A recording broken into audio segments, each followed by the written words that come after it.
Bonjour et bienvenue à Première Ligne, la série balado du Réseau 1 Québec. L'endroit où la voie de la recherche et la clinique se rencontrent.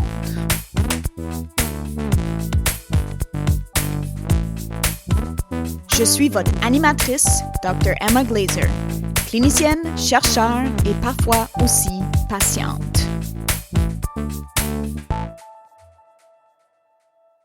Bonjour, bienvenue à ce nouveau balado de Réseau 1 Québec.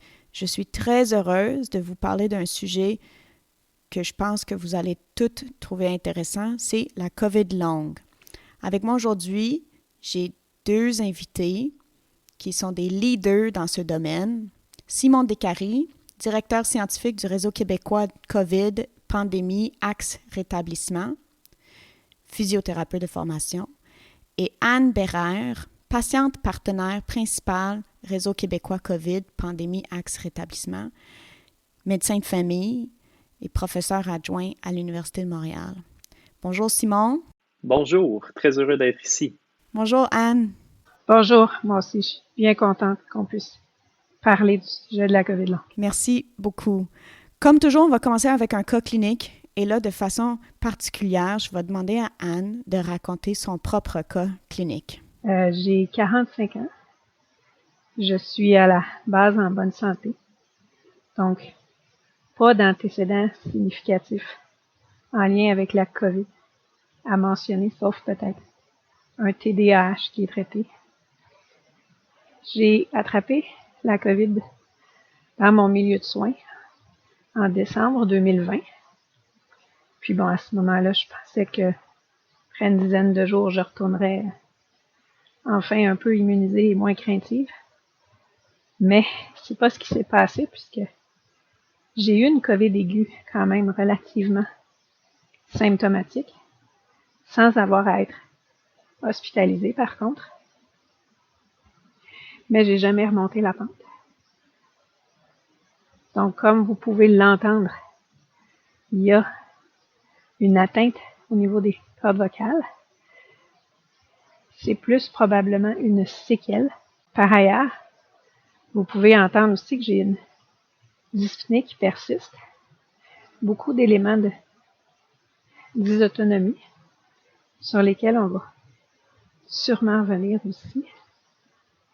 Donc, beaucoup d'éléments de difficulté de gestion de la température corporelle, de tachycardie au moment de se lever à la limite du poste.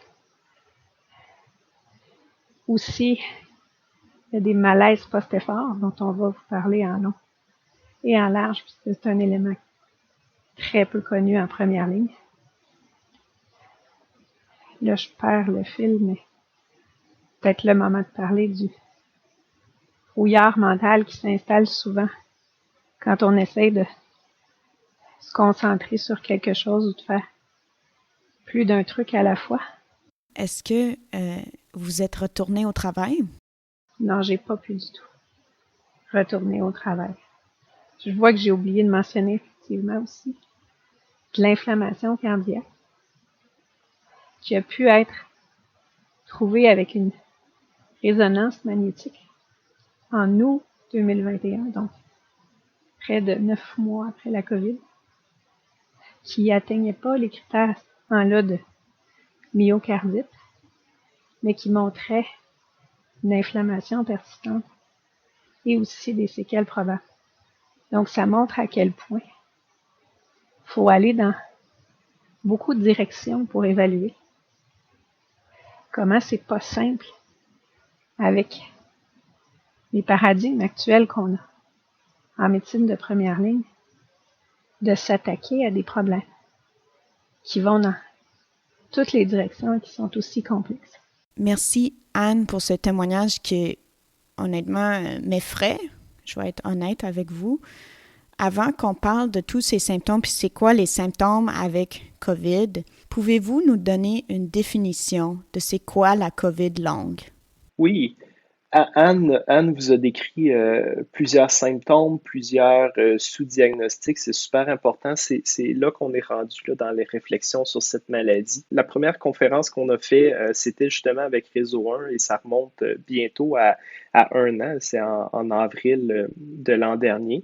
À ce moment-là, déjà, on savait que la COVID longue était en fait une maladie multisystémique. Donc, on avait déjà plusieurs données probantes qui démontraient que, selon les revues systématiques, plus de 50 symptômes pouvaient persister à plus de 6 mois dans 10 sphères biologiques ou systèmes biologiques différents. Donc, le contexte général multisystémique était bien décrit à ce moment-là. Mais on n'avait pas encore une définition clinique opérationnalisable pour, par exemple, supporter le médecin de famille vraiment à établir le diagnostic. Cette définition, elle est maintenant disponible. Je vous dirais que c'est vraiment très important qu'on en discute aujourd'hui. Pourquoi? Parce qu'avant la vague Omicron, il y avait encore une capacité de test PCR. Donc, pour le médecin de famille, il y avait une certaine capacité au niveau du biomarqueur de faire le lien plus facilement entre l'infection, le test PCR confirmé et l'examen clinique. C'est ça, Simon, parce que si on regarde la définition sur le document INAIS, ça prend justement un test confirmé de COVID. Mais là, comme vous venez de décrire, c'est plus possible, ça. C'est plus possible. Et sur le document, donc le document de l'INES a été, on fait partie du groupe d'experts. C'est une définition qui a été faite bien avant, en fait, l'établissement de la définition de l'OMS. Donc, c'est très important de comprendre que maintenant, en post-Omicron, en l'absence de test PCR, le diagnostic de la COVID longue repose principalement sur l'examen clinique complet du patient qu'on a devant nous. C'est très, très important. En fait, Emma, dans le document de l'INES, même dans la version originale, parle d'infection initiale confirmée ou plausible, parce qu'on avait justement demandé de le faire pour la première vague. Fait que c'est important de mentionner aux médecins de famille qu'ils peuvent déclarer un cas par lien épidémiologique à la santé publique, par l'histoire, même s'il n'y a pas eu de test. Et même maintenant, pour un cas de la première vague, ça a un impact majeur pour la suite des choses pour les patients. Alors, je vais vous dire c'est quoi les éléments principaux de la définition. Donc, selon l'OMS, donc on appelle la COVID longue, l'OMS a utilisé le terme anglais post-COVID-19 condition, donc l'affection post-COVID-19 comme étant le libellé officiel de cette maladie. On utilise encore beaucoup COVID longue par respect du fait que c'est le terme qui a été proposé par les organisations patientes. La COVID longue, c'est chez un individu qui a eu une histoire probable ou confirmée d'une infection à la COVID-19. Donc ici, on a vraiment probable ou confirmé, étant donné que l'accès au test est maintenant difficile. Les symptômes doivent persister depuis plus de 3 mois et les symptômes doivent être actifs depuis au moins 2 mois. Donc, à l'heure actuelle, on fait le diagnostic officiel, selon cette définition-là, à 12 semaines, donc 3 mois après l'apparition des symptômes, et les symptômes doivent être persistants depuis plus de 2 mois. C'est une différence, une évolution dans la définition par la première qui était plus de 4 semaines. Donc, actuellement, ce qu'on fait, c'est que dans le fond, si le patient a des symptômes persistants après 4 semaines, il est en observation pendant les 2 mois subséquents jusqu'au 3e mois où là, on peut poser la définition. C'est comme on a plusieurs conditions en médecine où est-ce qu'on a une période subaiguë qui est comme le 4 à 12 semaines, puis après 12 semaines, on appelle ça chronique. On sait qu'environ 50% des gens qui ont des symptômes à 4 semaines vont récupérer de façon naturelle d'ici la 12e semaine. La courbe de survie fonctionne comme ça. Donc, c'est très complexe de poser ce diagnostic-là si on sait que dans les 8 semaines subséquentes, il va y avoir une résolution naturelle. Mais je pense aussi qu'on peut quand même, d'un point de vue médecin de famille, se dire que la COVID longue peut être le diagnostic de travail.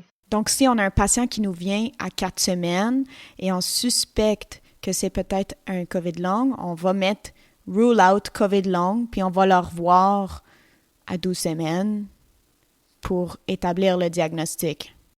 Bon, qu'est-ce qui se passe entre la 4e et la 12e semaine pour le médecin de famille? On parle d'explorer tous les diagnostics alternatifs. Donc, entre la 4e et la 12e, on amorce un processus de diagnostic différentiel pour cartographier chez chacun des patients le diagnostic principal de COVID long, mais tous les sous-diagnostics potentiels qui sont sous la définition parapluie. La définition de l'OMS continue et donc propose 3 grands symptômes qui semblent les plus prévalents chez cette population. Il y en a beaucoup, comme je viens de vous dire, mais dans la définition, on propose donc les symptômes communs que sont la fatigue, les essoufflements et les dysfonctions cognitives.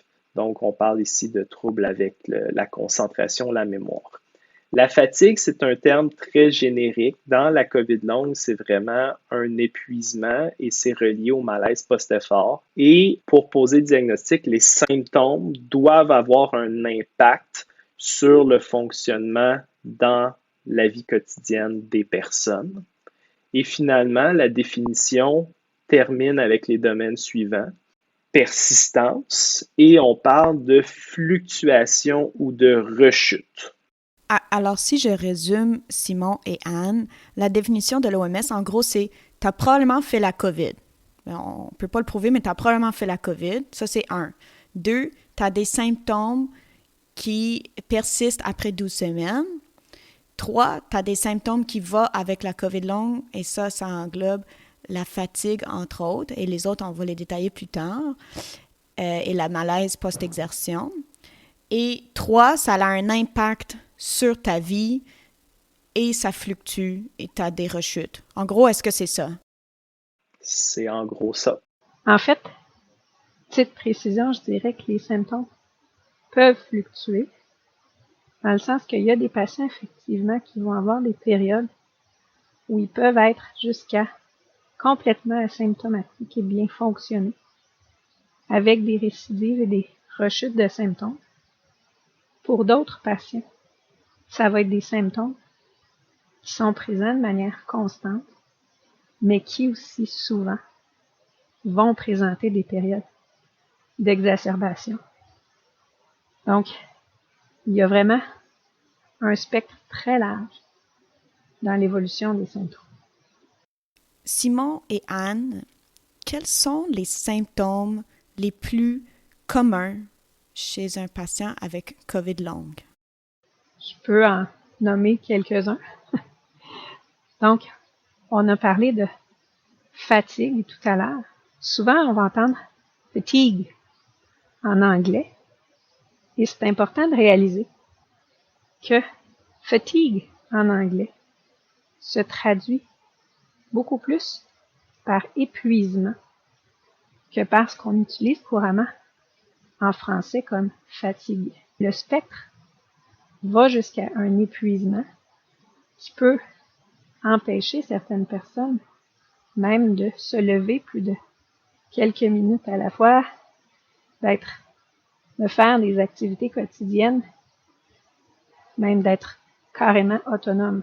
On ne peut pas passer à côté vraiment d'un terme beaucoup plus spécifique par rapport à la fatigue, qui est le malaise post-effort. C'est le critère diagnostique, en fait, de l'encéphalomyélite myalgique et c'est une rechute de tous les symptômes qu'un patient peut avoir, pas juste de la fatigue. Donc, il y a plusieurs nouvelles données probantes qui sont sorties, qui ont confirmé que dans les phases très précoces de la COVID longue, donc à partir de la 4e semaine, on a plus de 80% des gens qui vont avoir ce symptôme-là et chez quelques personnes, graduellement au travers de la maladie, le symptôme peut diminuer, c'est possible. Mais en date d'aujourd'hui, on a quand même des données probantes qui démontrent que ça peut persister pour facilement là, plus de 6 mois. Donc, c'est très invalidant. Maintenant, je vais vous proposer 4 questions de signalement qui peuvent vous pister, vous aider à identifier les gens qui ont le symptôme du malaise post-effort. Je vais utiliser l'acronyme PEM, Post-Exertional Malaise en anglais. On l'utilise dans le langage courant francophone maintenant.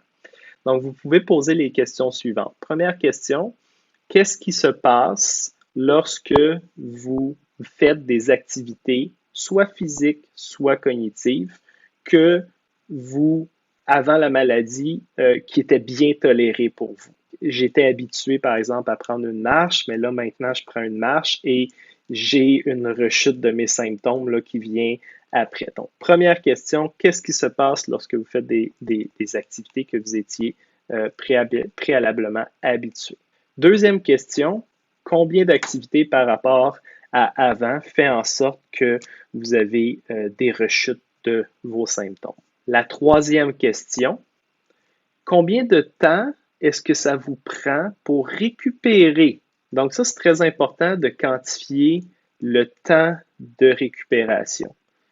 Au début, certaines personnes qui ne sont peut-être pas au courant qu'il faut éviter de trop pousser rapidement là, dans la COVID longue, on l'a beaucoup circulé, peuvent avoir une rechute, mais au début, les rechutes récupèrent à l'intérieur de quelques jours.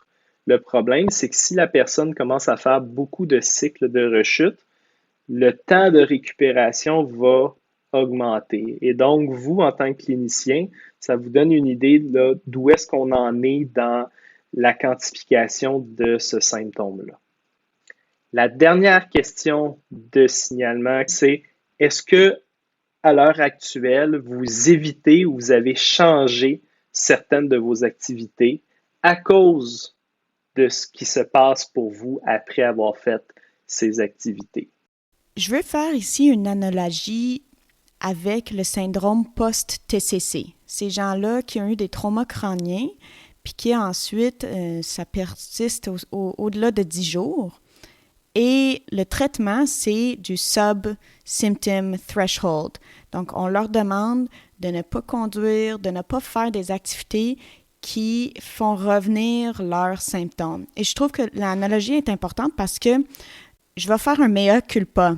Moi, quand j'étais externe et que je lisais sur l'encéphalite myalgique et le chronic fatigue syndrome, je trouvais que c'était du voodoo.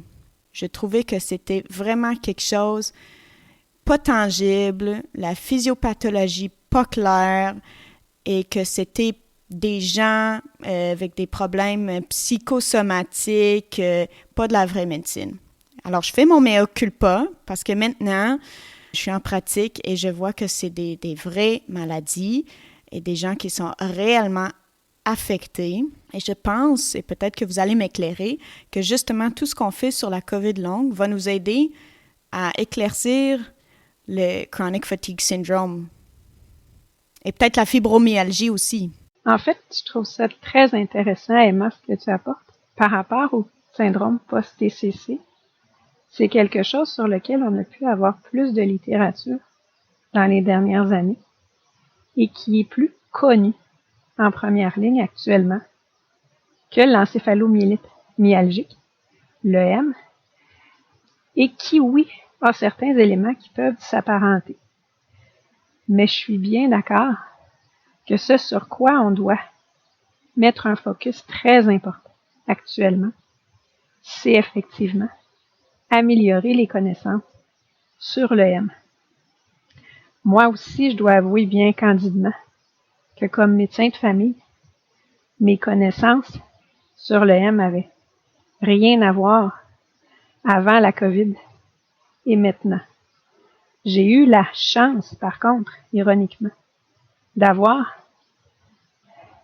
des patients qui ont eu de l'EM dans les dernières années et j'ai pu reconnaître rapidement chez moi le malaise post-effort Et j'ai eu la chance de savoir déjà qu'il fallait pas pousser, qu'il ne fallait pas dépasser le fameux seuil de manière fréquente parce que ça allait juste empirer les choses. En fait, je pense que c'est un des messages clés qu'on veut faire avec ce balado, c'est qu'il ne faut pas du tout pousser les patients à aller plus loin que qu'est-ce qu'ils sont capables. Un des messages clés, je pense, pour tous les professionnels de la santé est l'importance d'apprendre à reconnaître le malaise post-effort dans le fait que c'est une exacerbation de plusieurs symptômes qui survient après un effort, qu'il soit physique, cognitif, voire émotionnel, va survenir des heures, voire jusqu'à 72 heures après l'effort. Il est contre-indiqué de recommander un réentraînement à l'effort ou de parler de déconditionnement et d'exercices qu'on va augmenter graduellement. On doit recommander de reconnaître les déclencheurs et de rester sous le niveau d'activité qui les déclenche. J'espère que tu feras pas un gros PEM après ça. J'ai rien d'autre de prévu. J'ai des choses. Je suis en PEM en ce moment et c'est un risque que je prends de le faire. Hier, je pouvais pas lire plus que quelques minutes à la fois.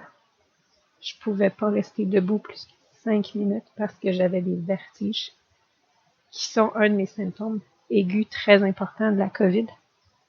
C'est pour te dire à quel point ça peut être une chose banale qui déclenche un PEM et comment ça peut arriver après. Aujourd'hui, je suis mieux, mais je sais que de faire ça ce matin est un enjeu. Mais je pense pouvoir le garder à un niveau acceptable. Mon seuil est quand même plus élevé qu'il ne l'était.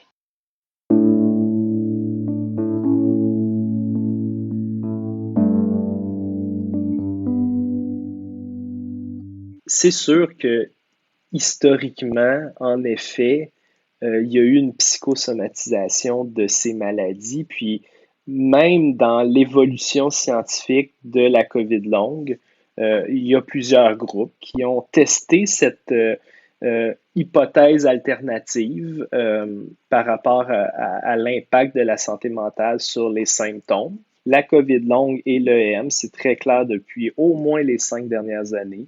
C'est une maladie avec une composante physio-pathologique très forte. Donc, ça a été très bien décrit au niveau des troubles neurovasculaires, au niveau du dysfonctionnement mitochondrial. Donc, il y a une physiopathologie qui existe, qui est développée depuis les 5 dernières années. Ces hypothèses-là ont été reconduites en COVID longue. Donc, on est rendu à des centaines d'études physiologiques qui expliquent qu'est-ce qui se passe dans le corps des personnes qui sont atteintes de COVID longue.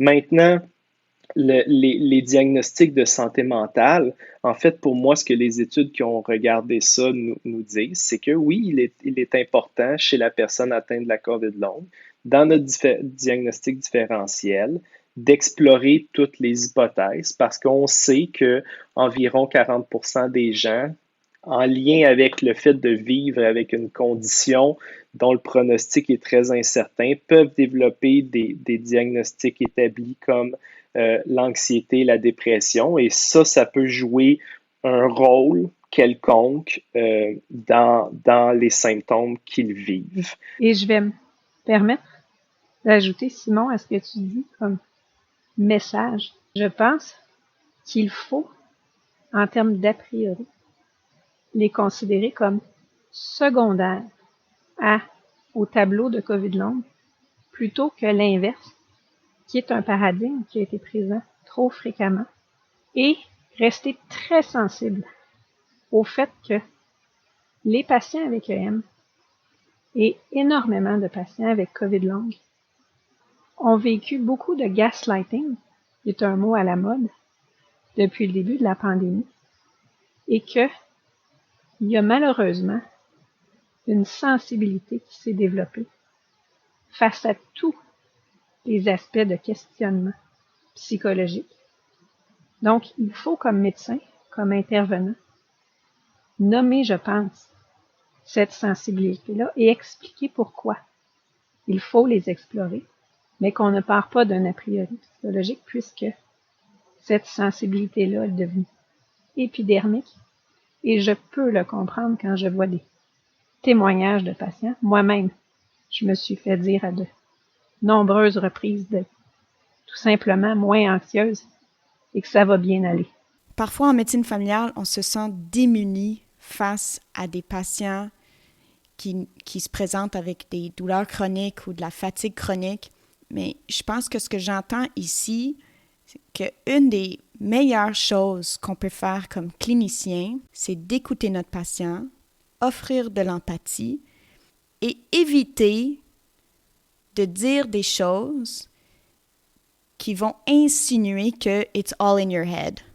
Il faut vraiment écouter les patients et leur dire, je vais vous questionner sur l'anxiété et la dépression parce que n'importe qui qui vivrait une situation comme vous aurait des conséquences psychologiques. Vous étiez un médecin de famille autonome, hyperactive, ce que j'ai entendu de mes collègues, et ensuite devenu avec une fatigue importante, incapable de travailler. Je veux dire, n'importe qui vivrait cette situation et ce changement identitaire-là se sentirait des émotions fortes.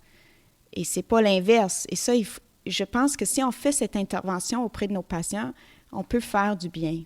Effectivement. Et une chose que j'entends de beaucoup de groupes de patients qu'ils souhaiteraient plus souvent, ironiquement, entendre de la part de leur médecin, c'est « je le sais pas ». On va avancer ensemble, on va chercher, mais je n'ai pas la réponse. Je pense que c'est important de se rendre compte que de nommer les incertitudes peut aussi être bénéfique à la relation patient. Le point clé, Emma, ici, c'est la reconnaissance. D'amorcer un processus diagnostique. Sachant, puis on vous le dit tout de suite, là, quand vous allez passer des bilans puis des tests pour la COVID longue, chez beaucoup de patients, tout ça, ça va sortir négatif. Il va falloir faire du sens d'un examen clinique complet. C'est ça la réalité des diagnostics des affections chroniques complexes. Puis je comprends qu'on est démunis, mais le fait d'amorcer un processus diagnostique, ce que ça donne aux patients, c'est un nom, une reconnaissance sur qu'est-ce qu'il vit. Parce que la réalité, puis on va en parler dans le prochain podcast, je n'ai pas le traitement miracle. Mais il y a une très grande différence dans la vie des patients entre je n'ai pas de traitement et en plus, je ne pousse pas au niveau du diagnostic et j'ai un médecin qui me supporte dans le processus. J'obtiens une hypothèse diagnostique, ce qui ça me permet de naviguer mieux dans le système pour avoir du support. On est rendu à presque 24 mois. On a des gens qui sont atteints de la COVID longue depuis plus de 22 mois. On a des gens qui vont avoir la permanence de certains symptômes. En l'absence d'un traitement pour guérir de cette maladie-là, pour les patients qui font face à une permanence des symptômes, ce qu'on va vouloir, c'est les outiller avec toutes sortes de mesures possibles au niveau médico-administratif, un support financier, etc., etc. Mais tout ça part d'une reconnaissance et d'une hypothèse diagnostique. C'est la clé pour aider ces patients-là, c'est d'amorcer ce processus-là avec eux autres. On parlait de diagnostic tout à l'heure et d'investigation. Il faut quand même comprendre que il peut y avoir des comorbidités et que de trouver une anémie, une hypothyroïdie ou entre autres un diabète qui sont plus fréquents d'ailleurs après la COVID, ça reste très pertinent dans une investigation. Donc, même si c'est pas des éléments clairs de COVID longue, c'est des comorbidités qu'il faut dépister. Par ailleurs, il faut aussi être conscient, puis je vais prendre mon exemple là-dessus, que nos tests usuels sont peut-être normaux parce qu'on ne cherche pas tout à fait au bon endroit. Je vais prendre mon propre exemple où j'ai eu des bilans sanguins extensifs dans des projets de recherche, donc bilan cardiaque entre autres.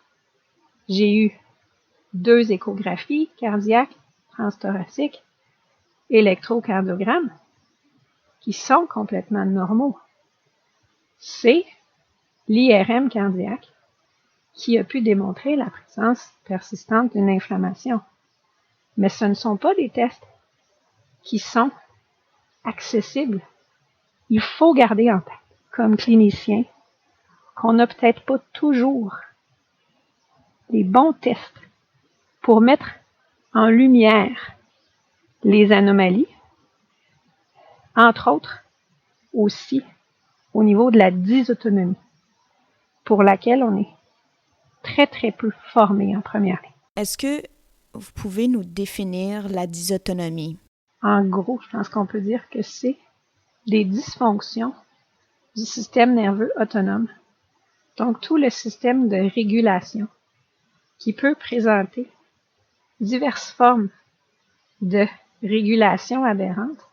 Donc la dysautonomie est un autre parapluie avec plusieurs diagnostics qu'il va falloir en première ligne apprendre à mieux connaître. Parce que, honnêtement, plus je lis, plus je me demande si je me suis pas souvent fait passer des sapins dans ma carrière.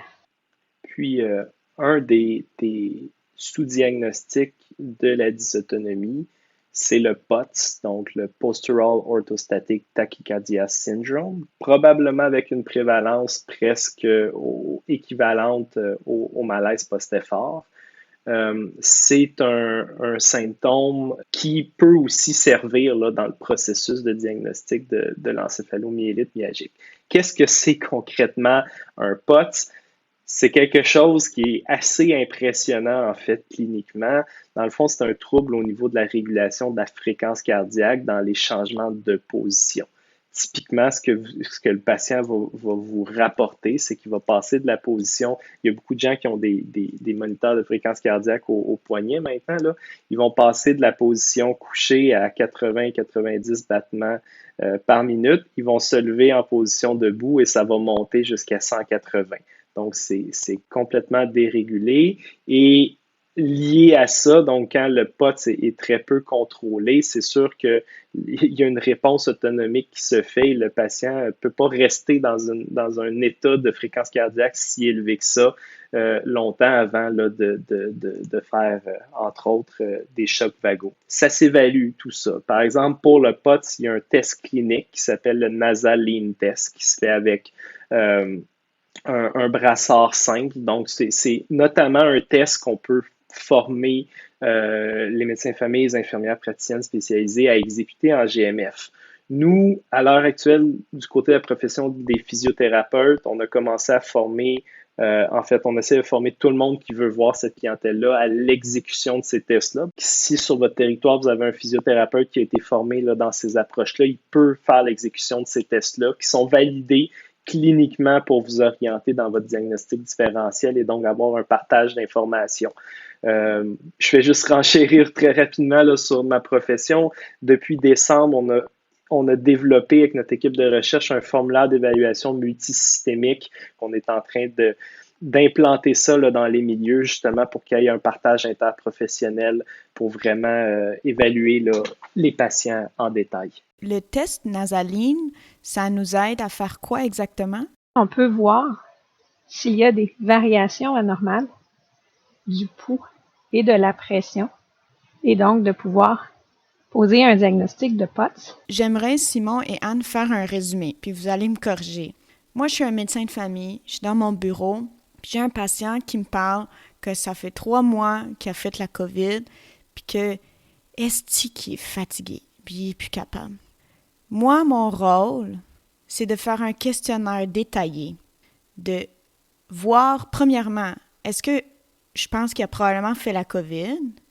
Ensuite, de détailler les symptômes de fatigue, d'explorer spécifiquement un malaise post-effort, de regarder s'il y a des symptômes de POTS, de regarder tous les autres systèmes, c'est-à-dire respiratoire, cardiovasculaire, gastro-intestinal, de questionner le brouillard mental, et je fais le tour comme ça de l'histoire. Ensuite, je vais faire un examen physique ciblé, mais qui ne sera pas si ciblé que ça, avec des signes vitaux orthostatiques, un test à la nasaline, qu'on va vous mettre le lien sur le site web et vous allez pouvoir voir comment faire ça dans votre GMF.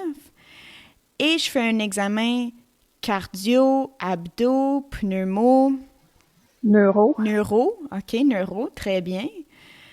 Et après, je vais me lancer dans des investigations et ça s'en vient dans le prochain épisode. Est-ce que vous êtes d'accord avec ce petit résumé-là? Tout à fait. C'est sûr que c'est une maladie qui prend du temps, mais il n'y a pas meilleur que la première ligne pour être capable de gérer quelque chose de multisystémique comme ça. Actuellement, là, les milieux de médecine de famille, les infirmières praticiennes spécialisées sont extrêmement sous pression. C'est une fenêtre d'opportunité pour attacher plusieurs professionnels de la santé autour du cas qui vont venir en fait supporter le médecin de famille dans la collecte de données pour être capable de poser le diagnostic. Mais lorsqu'on commence exactement le processus comme vous l'avez super bien décrit, on va avoir des signaux qui vont nous aider à déterminer là, si on a un cas de COVID long devant nous. Effectivement, je pense que c'est un excellent résumé. Ce que j'ajouterais aussi, c'est par rapport au malaise post-effort. Évidemment, si on voit au questionnaire qu'il est présent, c'est évident, mais je pense que de sensibiliser à la possibilité des malaises post-effort, de ce que c'est, et de d'emblée donner des outils aux patients pour les reconnaître, qu'on va aussi mettre sur le site web. Je pense que c'est très important. Si le patient a déjà la puce à l'oreille, ça peut être un facteur protecteur. Et je pense que c'est important de le comprendre. Fait que dans notre première rencontre, on va lancer des investigations, mais avant qu'on congédie le patient puis qu'on lui dit de revenir pour qu'on puisse finir notre évaluation, on va y mettre en arrêt de travail. On ne se sentira pas coupable de le mettre en arrêt de travail. Puis on va lui dire « take it easy, fais pas trop d'efforts, écoutez votre corps et sentez-vous pas coupable que vous n'êtes pas capable de faire des choses. Forcez-vous pas. » C'est le meilleur conseil qu'on peut donner au début de cette investigation-là. Tout à fait. Si le patient a des symptômes persistants qui l'empêchent de fonctionner au quotidien, ou que il va travailler, mais qui crash à tous les soirs en revenant, qui est pas capable de faire les repas, qui est pas capable de faire des activités banales, effectivement, le travail peut pas être la seule activité quotidienne. Anne et Simon, je vous remercie énormément. Ce fut très enrichissant. Restez à l'affût pour notre deuxième épisode où est-ce qu'on va parler d'investigation et de comment soutenir nos patients dans ce parcours, les traitements qui existent ou qui n'existent pas. Merci énormément. Prenez soin de vous. Et surtout, faites ce qu'il faut pour pas être infecté par la COVID. C'est dans l'air et il faut se protéger en conséquence. On finit de même, ça c'est sûr. Merci d'avoir été avec nous pour cet épisode de notre balado diffusion. Cette série est produite par moi-même, Emma Glazer, avec la musique de Lee Rosevere.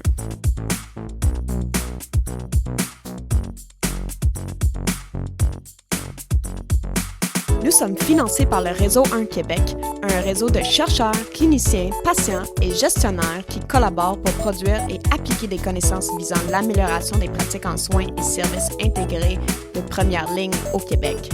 Le Réseau 1 vous offre une panoplie de services, appels à projets, soutien à la recherche, webinaires et événements spéciaux et plus encore. Pour en apprendre davantage, visitez le www.réseau1quebec.ca. D'ici là, prenez soin de vous.